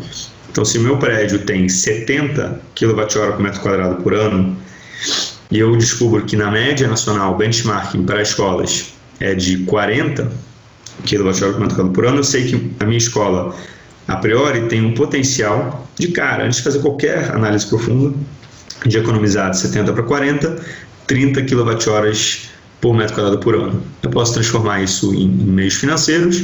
Para simplificar, digamos que eu tenho uma fatura de R$1, vou saber que eu tenho 30 mil reais para economizar por ano, nesse exemplo. Então, o benchmark consegue trazer um indício muito rápido do potencial de economia e estabelecer metas próprias para cada prédio. O benchmark bem elaborado, na verdade, ele tem uma série de outros fatores que influenciam o consumo, não é só o metro quadrado ou só o número de alunos, vocês vão ver. E aí isso permite realizar projetos de ações de eficiência energética, monitorar os impactos, já selecionando quais prédios têm o maior potencial de redução. Existe uma plataforma brasileira de benchmarking, que está nesse site aqui, benchmarkingenergia.cbcs.org.br, que foi desenvolvido até agora pelo CBCS como um programa em parceria com o Procel, a Eletrobras, e com o Ministério ou seja, o Ministério de Minas e Energia, e também com o Ministério do Meio Ambiente, em diferentes etapas, com financiamentos diversos, né? Parte do financiamento da própria Eletrobras, do plano de aplicação de recursos do Procel, parte do financiamento veio da Embaixada Britânica, num primeiro momento, e parte também do PNUD, o Programa das Nações Unidas de Desenvolvimento.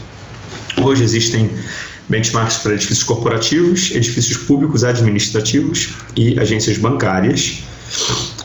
E está atualmente em curso pelo CBCS e Procel Eletrobras um projeto de expansão da plataforma para 15 tipologias prediais. Quem não conhece pode olhar através do Google a plataforma do Portfolio Manager, que é do Departamento de Energia dos Estados Unidos, dentro do programa Energy Star, que é como se fosse o Procel de lá. E lá tem uma plataforma de benchmarking que tem dezenas de tipologias, porque é tudo tudo tem subdivisões. Então tem educação, dentro de educação tem universidades, tem escolas de ensino médio, tem escolas primárias, tem creches, você vai instituições religiosas, tem igrejas, sinagogas, mesquitas, tudo separado. Edifícios públicos de todos os tipos, então indústrias, estádios, teatros. Então espero que a gente chegue, né, com muito trabalho e planejamento numa plataforma robusta no Brasil. Atualmente a gente tem algo mais incipiente, mas que já pode ser utilizado. E aí, por que o benchmarking, né? Esse gráfico é interessante, ele demonstra que quando um prédio é projetado, o projetista geralmente diz, olha, vai consumir aqui, esse consumo aqui, então consumo bem baixo. A boa prática considerada, né, isso aqui é um exemplo na Inglaterra, através de um estudo, a boa prática considerada está aqui, então o projetista fala, esse prédio aqui vai ser muito eficiente. E na vida real, o prédio muitas vezes, 2 anos depois, tá muito menos eficiente até do que a boa prática. Então isso acontece muito, né? Os prédios acabam não tendo o desempenho previsto no projeto. Um estudo mostrou que no Brasil mostrou que alguns prédios com edificação LEED tinham um consumo igual ao edifícios normais, ou que é mais do que o projetado, 150% do projetado. Estudos também em Nova York e no Reino Unido demonstram resultados semelhantes. Então, por isso que é importante medir a operação de fato, né? Porque no final das contas, acho que eu mostrei essa frase no primeiro dia, quem usa energia não são os prédios, são as pessoas. Então, como ele é operado, de novo, eu insisto nesse ponto, como ele é operado é o que vai ser o maior determinador do desempenho energético dele. Então, mundialmente, né, existem vários programas, né, que temos alguns exemplos: Austrália, Canadá, China, União Europeia, Estados Unidos, como programas nacionais, tem programas aqui também municipais, que tem avaliação de desempenho obrigatória. No Brasil, a gente tem, se a gente fosse colocar o Brasil aqui nesse gráfico, temos uma avaliação predial, que é o PBE de FICA. Então, eu tenho um pontinho aqui, que não é obrigatório hoje, só para os prédios federais da administração pública direta. E não temos hoje uma ferramenta de avaliação, uma etiqueta que pega o uso real do prédio e fala se ele está eficiente ou não, né? A maioria desses prédios que estão nesses gráficos aqui tem, né? E em muitos casos são obrigatórios, né? Os Display Energy Certificates, por exemplo, como diz o nome, são certificados de energia que tem que ficar em display, tem que ficar, tem que aparecer, né? Tem que ser públicos. Então, isso é obrigatório, né, nos países da União Europeia. Você sabe, né, qual que é o desempenho dos prédios. Então, isso é algo que municípios podem tomar, essa iniciativa de tornar obrigatório e criar também esses tipos de avaliação. Então, esse projeto de benchmarking no Brasil começou com prédios bancários, passou para prédios comerciais, incluiu a questão de conforto, passou então para prédios públicos e agora tem 15 tipologias em curso desde o ano passado, como eu falei. Como ferramenta pública, o benchmarking pode ser usado pelo poder público para incentivar uma transparência de consumo e assim colocar metas de redução para cada prédio. Ao invés de um decreto que diga todos os prédios precisam reduzir em 20% o seu consumo, você pode ter um decreto que diga que todos os prédios precisam atingir o nível típico de consumo de acordo com o benchmarking.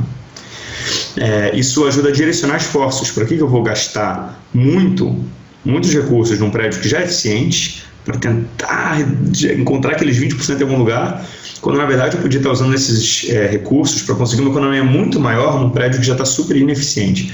Isso que o benchmarking nos ajuda a visualizar. E com isso orientar os investimentos para os locais mais eficientes. Então, esse aqui é o benchmarking de agências bancárias, colocando, né, aqui o consumo de energia e o período de 12 meses e a área da agência bancária. Um gráfico é gerado. Nesse exemplo aqui, eu tenho uma agência bancária que é eficiente, com 67 kWh por metro quadrado por ano. O nível típico seria aqui 209. Então, esse indicador aqui vai subir ou descer conforme os resultados para mostrar se esse prédio é eficiente ou não. Uma outra agência com o mesmo consumo pode ser ineficiente se for uma agência menor, né? E dependendo da localização, essa escala muda. Isso já acontece, porque um prédio, por exemplo, em Manaus, ele tem o direito de consumir mais do que um prédio em Curitiba, por exemplo. Ele vai usar ar-condicionado, ele precisa desse ar-condicionado. Então, a escala muda em função da localização. Então, a gente percebe que essa ferramenta não gera um nível típico igual para todo mundo. Cada prédio vai inserir seus dados e vai ter aqui um resultado próprio dele. E agora, a plataforma para edifícios corporativos já é um pouquinho mais complexa. O resultado aqui é muito parecido, né? Eu tenho aqui um prédio, nesse caso, que está ineficiente, acima do que seria um consumo típico para ele. E essa plataforma, além da localização e do consumo, considera também a área útil do prédio, a área de escritório, ou seja, de carpete, né? A taxa de ocupação. Um prédio que está mais vazio tem que ter um ajuste nesse indicador. Número de funcionários, ele calcula então a densidade de pessoas por metro quadrado, as áreas de garagem ou de estacionamentos, número de andares, número de elevadores e consumo dos data centers e de outras cargas especiais, como restaurantes, laboratórios. Então, com todos esses dados, é gerada aqui a escala para aquele prédio, e aí vai ser comparado com o consumo real. Então, de novo, dois prédios com o mesmo consumo, um pode ser eficiente e um pode ser ineficiente, em função de todas as características desse prédio. E essa aqui é a plataforma de edifícios públicos, então ela já apresenta o resultado de uma outra forma, mas é a mesma ideia. Tem um prédio aqui que é ineficiente, ele precisaria, se isso aqui for um prédio real aqui, ele tem 169 kWh, se o típico dele aqui for 119, significa que ele tem um potencial de economia de 50 kWh/m² por ano para chegar no nível típico, não é nenhum nível de excelentes práticas. Se for um prédio de 100 metros quadrados, de 1.000 metros quadrados, isso significa 50.000 kWh de potencial de economia. Eu posso traduzir para mais ou menos 35, 40 mil de reais de potencial de economia por ano. Muito rapidamente já se tem uma primeira estimativa. Aqui tem um link, você pode entrar em cada um deles, de edifícios públicos aqui, você tem que fazer um cadastro, que é só nome, e-mail, senha, e aí ele é muito fácil de usar. A gente pode, se alguém tiver interesse, na semana que vem a gente pode entrar nele para mexer um pouquinho, mas eu convido a todos a entrarem aqui. Deixa eu mostrar de novo o link: benchmarkingenergia.cbcs.org.br. E esse de edifícios públicos está aqui em edifíciopublico.deo. Vocês não estão enxergando aqui.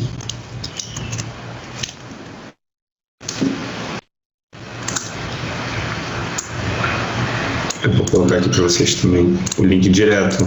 Dá para acessar através desse link que eu coloquei, mas pronto. edifíciopublico.deo, que é desempenho energético operacional, .cbcs.org.br. Então eu convido vocês a explorarem um pouquinho essa plataforma. Ela ainda é uma plataforma mais inicial, mas ela já serve como indicador, de ferramenta pública. E o conceito do benchmarking é uma ferramenta pública muito interessante que pode ser implementado usando essa plataforma ou independente dessa plataforma, como uma política para determinadas tipologias, para comparar consumo, de fato fornecer algum tipo de subsídio para os prédios que alcancem níveis de desempenho melhores, se a gente está falando de prédios privados ou públicos, e no caso dos prédios públicos, ajudar a orientar os esforços, direcionar os investimentos, principalmente para aqueles prédios que estão menos eficientes, e trazê-los para situações de maior eficiência. Na semana que vem a gente vai entrar então na parte de diagnósticos energéticos, e agora eu abro então para perguntas. Vou passar a palavra para a Natália. Temos 25 minutos agora para perguntas e discussões. Se sobrar um pouco de tempo no final, a gente começa a parte de diagnósticos. Senão a gente faz na semana que vem. Então, muito obrigado pela atenção de todos. Natália, passo a palavra para você. Muito obrigada, Alexandre. Deixa eu pegar as perguntas aqui. A primeira delas foi: qual o software de gerenciamento de energia proposto para instalação nas escolas? A sua voz sumiu. Eu não sei se só eu que não estou ouvindo. Você me escuta agora? Agora sim. Tá, eu vou repetir então. Tá. Qual o software de gerenciamento de energia proposto para instalação em escolas? Existem vários, na verdade. De forma geral, os softwares de gestão de energia predial podem ser aplicados para escolas, sem problema nenhum. Então aqui eu não quero dar um direcionamento específico. Eu vou citar três softwares que tem no mercado. Eu sei que a empresa Engie, que comprou a ACS, tem um software chamado Follow Energy, que é o que foi usado no projeto de benchmarking de prédios públicos com o MMA. Tem uma empresa chamada Green Ant, como se fosse formiga verde em inglês, que também tem medidores e um software próprio. A Schneider, se não me engano, tem também alguns sistemas de gerenciamento, mas basicamente qualquer software de gerenciamento de energia predial pode ser aplicado nas escolas. Eu não conheço nenhum que seja específico para escolas, mas a princípio eu não vejo necessidade de um específico.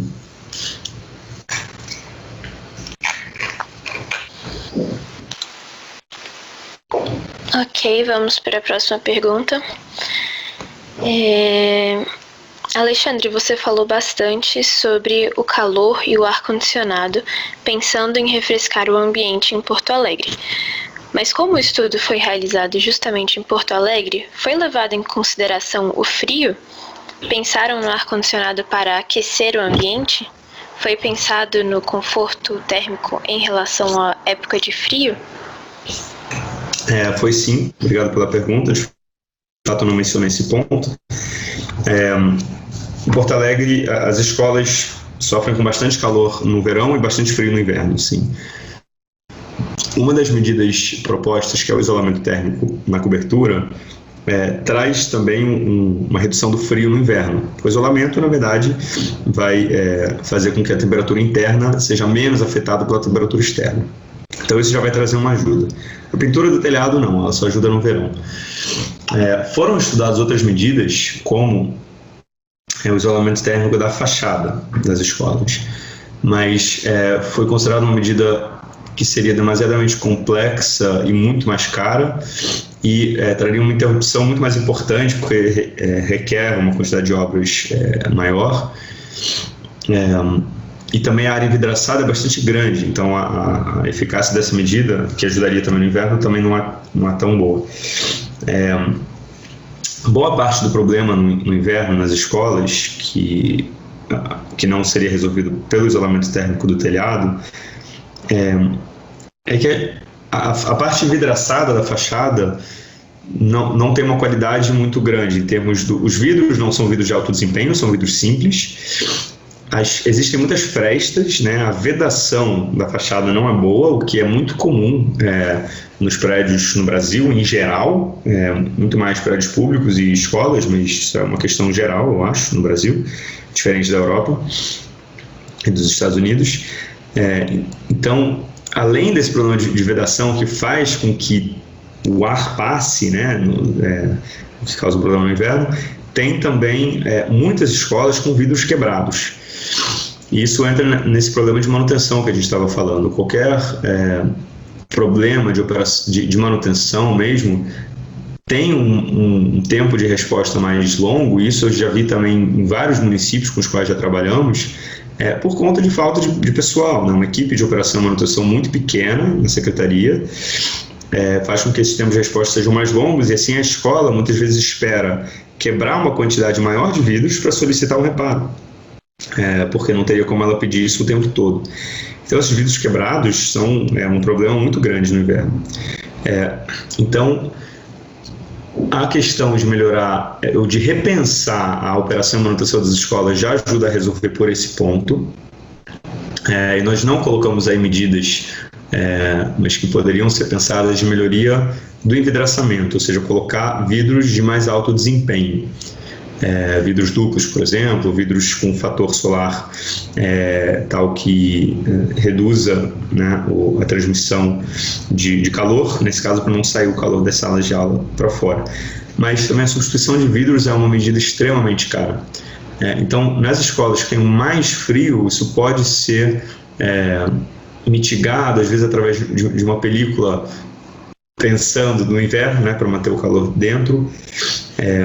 Mas de fato, através das medidas passivas, a gente encontrou uma dificuldade maior de lidar com os problemas do inverno, além das soluções que eu já citei. A colocação de equipamentos de aquecimento esbarra no mesmo problema dos equipamentos de refrigeração. Atualmente, o sistema energético, o sistema elétrico das escolas não comporta a adição de cargas muito pesadas, como é o caso desses aparelhos de climatização. Então, precisaria ser feito em algum momento uma modernização para aumentar a capacidade instalada do sistema elétrico, E aí sim seria recomendável, se for colocar aparelhos de ar-condicionado, que esses aparelhos já sejam aparelhos reversíveis, que têm a função de aquecimento e de frio junto. Então isso traria de fato uma melhoria no conforto, apesar de aumento no consumo, mas que às vezes é necessário. E as medidas de conforto, então, que eu citei, ajudariam, principalmente o isolamento térmico, ajudariam a reduzir o consumo, não só do ar-condicionado, mas também do aquecimento. Tem também sistemas pontuais de aquecimento, resistências, por exemplo, que podem ser instaladas, mas eles também puxam uma quantidade enorme de energia, uma potência muito alta, e as escolas proíbem colocar porque cairia, né, o sistema elétrico da escola. Então, nesse momento, uma das soluções algumas escolas fornecem casacos para os alunos.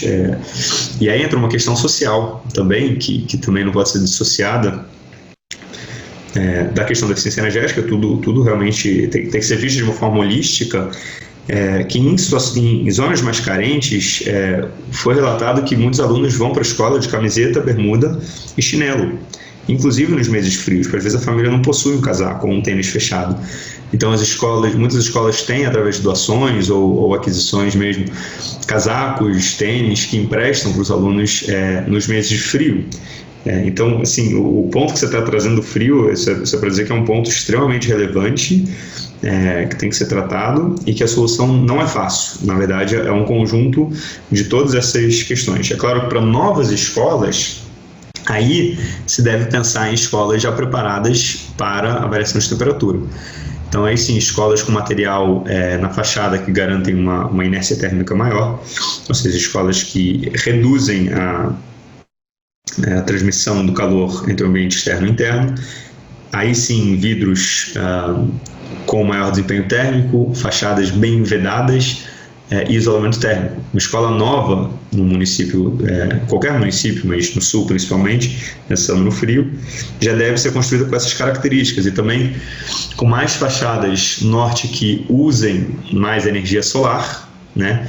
A energia passiva, né, do sol, o calor do sol, e menos salas de aula na fachada sul, que não recebe sol no dia inteiro, no inverno, basicamente.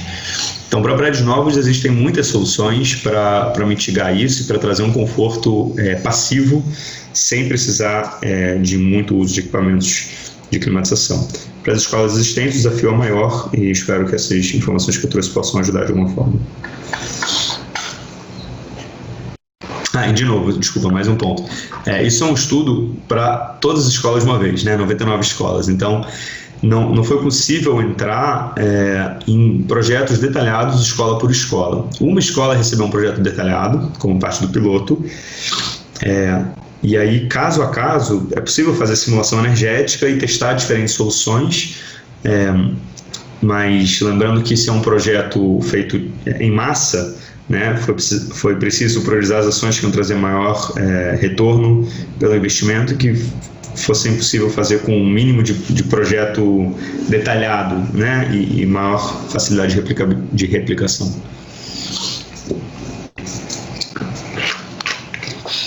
Muito obrigada, Alexandre. A pessoa que fez essa pergunta, a Maristela, ela complementou aqui com uma segunda pergunta. Você acha que poderia se pensar num aquecimento ambiente através de gás ou biodigestor? Boa pergunta. Em termos de gás de rua, é um pouco mais difícil, porque a maior parte das escolas não tem, pelo menos em Porto Alegre, não tem encanamento de gás da rua, e usam, na verdade, botijão de GLP para cozinha. E aí usar esse botijão ou seja, usar o GLP para aquecimento ambiente já seria, enfim, uma outra complexidade, né? Agora, um biodigestor dá para se pensar, principalmente como um piloto, né? Eu não pensaria isso em aplicação em massa num primeiro momento, mas até também é uma medida pedagógica, né? Você pode usar os próprios resíduos orgânicos da escola para produzir sua própria energia térmica, né? Através de um biodigestor no local. A escola produz muitos resíduos orgânicos, né, nas refeições diárias, isso poderia, enfim, teria que fazer o cálculo para ver o quanto que isso geraria de energia térmica, mas seria perfeitamente possível em outros países. A Alemanha é líder nessa questão de biogás. É uma solução que poderia ser estudada, sim. Pegar alguma escola piloto, estudar a solução, verificar a viabilidade financeira, técnica e de segurança, né, evidentemente. Ainda mais importante sendo um ambiente com crianças, mas eu vejo como algo possível de se estudar e potencialmente positivo. Bacana, obrigada. A próxima pergunta é a seguinte: a projeção da redução de emissões de gases de efeito estufa poderia ser um fator importante para a aprovação do projeto nos bancos internacionais, como o Banco Europeu de Investimentos? Sem dúvida. Obrigado pela pergunta. Principalmente os bancos internacionais levam em consideração o impacto nas emissões de CO2 como um dos requisitos para liberação de financiamento, inclusive com taxas melhores para projetos que demonstrem de fato um impacto positivo nas emissões. Algumas linhas de crédito brasileiras também consideram, mas não de uma forma tão forte quanto os bancos internacionais. E como existem sim fontes de financiamento internacional, e a tendência também é que os bancos brasileiros com o tempo passem a considerar esse requisito de uma forma mais forte, é importante calcular esse impacto nas emissões, e é um cálculo muito fácil de se fazer a partir do momento que já se calculou a redução de economia de energia. Então, é válido sim fazer esse cálculo e é muito importante nesses casos.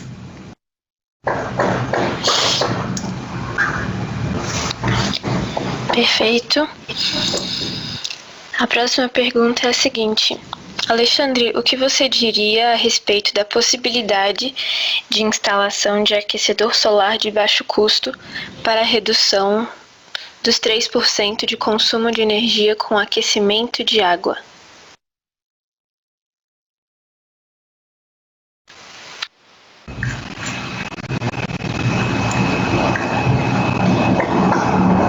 Natália?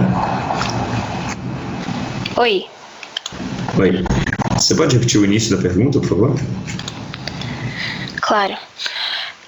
Alexandre, o que você diria quanto à possibilidade de instalação de aquecedor solar de baixo custo para a redução do consumo de energia com aquecimento de água? Desculpa, a pergunta cortou mais uma vez. O que você queria com aquecimento solar de baixo custo? Se você puder, talvez, replicar aqui por escrito, porque cortou 2 vezes para mim o áudio. Tá. Quanto à possibilidade de instalação de aquecedor solar de baixo custo para a redução do consumo de energia com aquecimento de água, o que você diria sobre isso? Eu vou enviar aqui. Tá.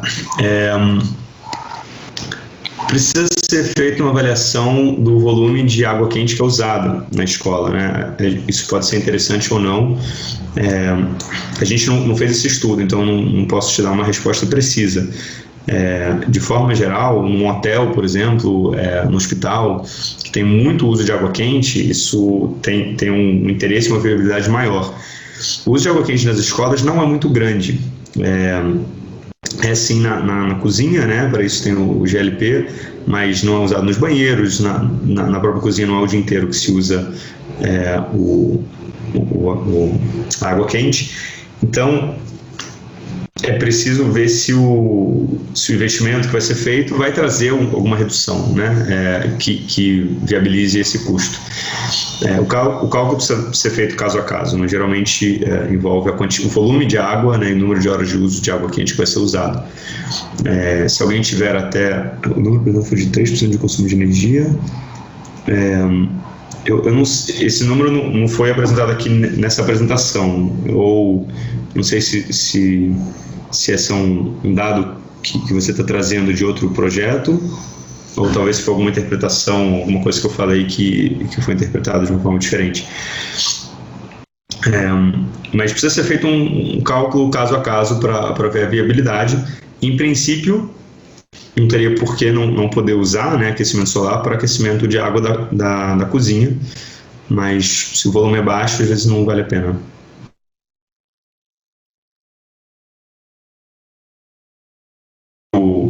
A plataforma de benchmarking de prédios públicos com dificuldade de acesso, eu esqueci de mencionar, eu também estou com dificuldade de acesso a ela, na verdade. Essa plataforma, como eu falei, ela foi desenvolvida inicialmente pelo MMA, Ministério do Meio Ambiente, e ela está num processo de migração para o Ministério de Minas e Energia, atualmente. Então, eu tenho também tido algumas dificuldades de acesso por conta dessa migração. Inclusive, eu estou até em contato com a pessoa lá no Ministério de Minas e Energia, que é responsável pela plataforma, para ver um pouco como é que está essa questão. Mas eu sei que eles estão cientes desse problema, eu acho que faz parte desse processo de migração e espero que esteja liberado, né, funcionando o mais brevemente possível. Por isso, inclusive, também que eu não entrei hoje para fazer uma demonstração. Espero que na semana que vem seja possível. A gente pode dar mais notícias sobre isso depois via e-mail. Tá, e aí, a pessoa, acho que PJ, né, que fez a pergunta sobre o aquecimento solar, se eu conseguir responder, me avisa, se não, se puder complementar a pergunta, eu tento responder.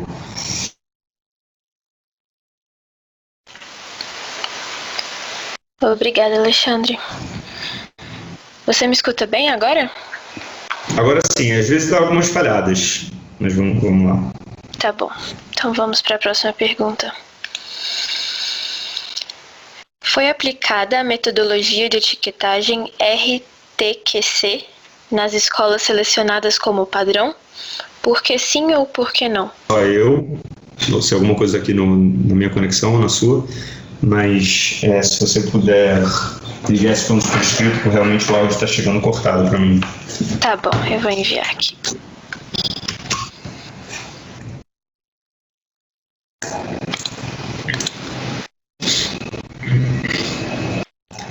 Eu troquei aqui minha rede de Wi-Fi também, vamos ver se melhora. Se puder tentar repetir de novo.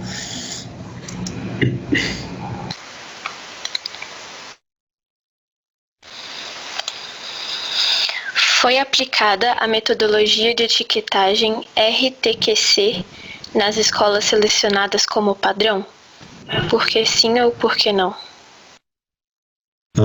Nesse projeto não foi aplicado o PBE Edifica em nenhum edifício, porque não era o propósito do projeto.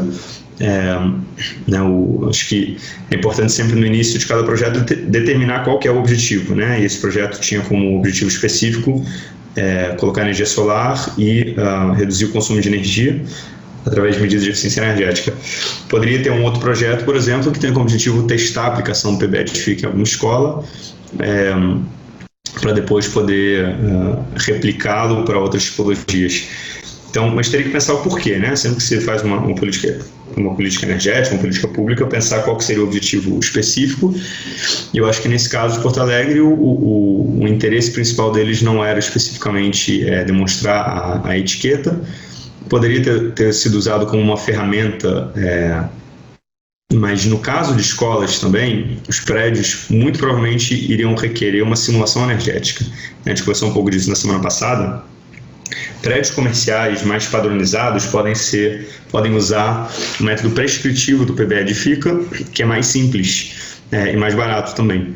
Uma escola tem pouco ar-condicionado, a maior parte da climatização dela é feita naturalmente através de aberturas nas janelas, ventilação natural, ventilação mecânica. Esses são equipamentos e a própria conformação física da escola, a arquitetura, faz com que ela tenha que ser avaliada pelo método da simulação. Então seria uma avaliação um pouco mais cara, poderiam ser usados os critérios do PBE Edifica como guias, né, indicadores de pontos de melhoria, mas não se optou por essa estratégia, realmente usamos a ferramenta do diagnóstico energético mesmo para conseguir identificar essas melhorias.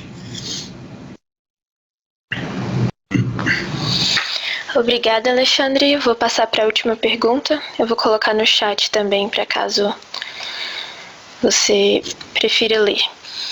Essa pergunta foi do Carlos Augusto Góes. O perfil das escolas no Rio de Janeiro é muito diferente da de Porto Alegre, principalmente com relação à quantidade. Quais recomendações você faria? Considerar o consumo de... Deixa eu puxar aqui a pergunta de novo. Considerar o consumo de gás, GNGLP para cocção e banho importante para a avaliação do balanço energético em escolas. Tá. Sim, boa pergunta, Carlos. Obrigado. Foi levantado, de fato, o consumo de GLP das escolas. Eu não mencionei, né, todos os detalhes, mas na coleta de dados a gente fez um levantamento do consumo de GLP e também levantamos o número de refeições para conseguir fazer uma avaliação até de desempenho do GLP em quilos de GLP por refeição servida, né, que seria um indicador interessante. Foi constatado que o custo do GLP era muito pequeno comparado ao custo da eletricidade. Eu não lembro agora de cabeça os números, mas era um índice bastante baixo. E as melhorias não necessariamente seriam simples, né, do uso do GLP, e com isso foi feita uma decisão de focar no consumo elétrico, né, que representa uma parcela muito maior. Mas essa avaliação inicial foi feita e acho que é importante que seja feita. O seu comentário acho que é muito pertinente, porque se percebesse que fosse um consumo mais significativo, sem dúvida teria que ser incluído entre as medidas consideradas para o projeto.